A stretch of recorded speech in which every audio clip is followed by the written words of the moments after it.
இன்னைக்கு நீட்டை வந்து இவங்க தமிழ்நாட்டில் எதிர்க்கிறதுக்கு ஒரே ஒரு காரணம் ஒண்ணுதான். இந்தியாவிலே மெடிக்கல் காலேஜஸ் அதிகமா இருக்கிற மாநிலம் நம்ம தமிழ்நாடு.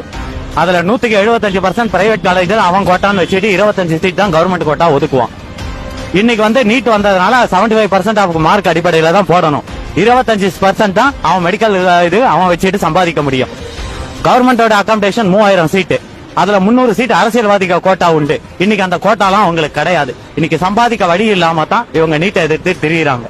இன்னைக்கு டிஎம்கேவும் காங்கிரஸும் சேர்ந்து சொல்லுது, நாங்க நீட்டை வந்து எதிர்க்கிறோம், போராடுறோம், நீட்டை சட்டப்படி கேன்சல் செய்வோம்னு. அதுக்கு வேணும்னு சொல்லி ஆஜரான வக்கீல் யாரு? The great criminal lawyer Nalini Chidambaram. முதல்ல அவங்கள போய் கேட்கணும், ஏன் நீட்டு வேணும்னு ஆஜரானேன்ட்டு. இத போடுங்க.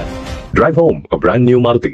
Grab your exclusive Cresco Cars offers now at Kilpauk, Chambakam, Tirumalavoyal, Red Hills, OMR and Padur. Call us at 73973 73737.